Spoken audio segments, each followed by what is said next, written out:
Hi hello అండి అందరికీ. నేను ఈరోజు చేసే రెసిపీ కాలీఫ్లవర్ ఫ్రై అండి.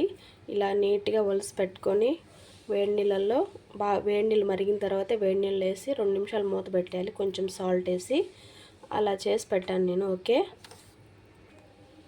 ఇక్కడ ఉల్లిపాయలు, కరివేపాకు, కొత్తిమీర అండి.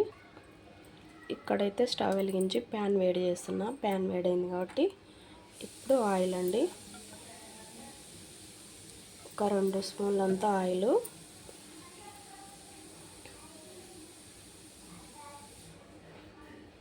ఆయిల్ వేడైంది. పోపు దినుసులు, జీలకర్ర, ఆవాలు, శనగపప్పు, మినపప్పు. జస్ట్ ఇది పోపు వేసుకుంటే సరిపోతుంది, ఎందుకంటే వేడి నీళ్ళల్లో ఒక 2 నిమిషాలు పెట్టాం కాబట్టి మంచిగా మెత్తబడి ఉంటుంది. తొందరగా అంటే తొందరగా అయిపోతుంది. ఓకే, ఇది కొంచెం చిట్పట్లాడాలి. ఇప్పుడు ఉల్లిపాయలు కూడా వేద్దాం. ఈ ఉల్లిపాయలు అన్నీ కాదండి, కొన్ని ఉప్మాకు కూడా కోసి పెట్టాను. ఓకే, కరివేపాకు, ఇవన్నీ కొంచెం ఫ్రై అవ్వాలి. ఓకే, ఇప్పుడు కొంచెం అల్లం వెల్లిగడ్డ పేస్టు, కొంచెం పసుపు. ఓకే, ఇదంతా కలిసేటట్టు కలుపుదాం. ఓకేనండి, ఇప్పుడు ఈ కాలీఫ్లవర్ వేసుకుందాం.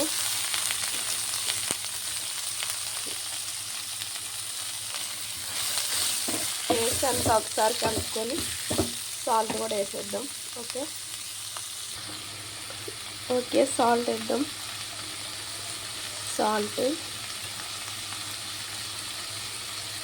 కారం సరిపోతుందండి. కారం కొంచెం స్పైసీగా ఉంది, అందుకే 1/2 స్పూన్ వేసాను.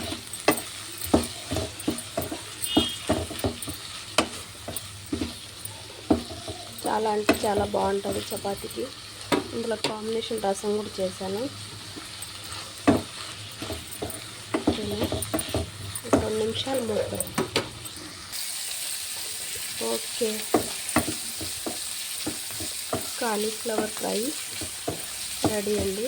ఓకేనా, ఇందులో కాంబినేషన్ నేను రసం కూడా చేశాను. బాగా జలుబులు, దగ్గులండి.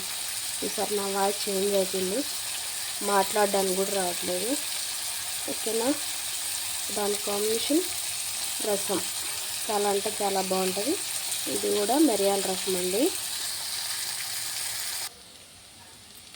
ఓకే, ఫైనల్గా కాలీఫ్లవర్ ఫ్రై రెడీ. చాలా అంటే చాలా బాగుంటుంది. చపాతీలకు కానీ రైస్లకు కానీ దాని కాంబినేషన్ రసం ఉంటే సూపర్ ఉంటుంది. ట్రై చేయండి మీరు కూడా. ఓకేనా, ఈ రెసిపీ మీకు నచ్చినట్లయితే లైక్ చేయండి, షేర్ చేసుకోండి, సబ్స్క్రైబ్ చేయండి, సపోర్ట్ చేయండి. ఓకే అండి, బాయ్.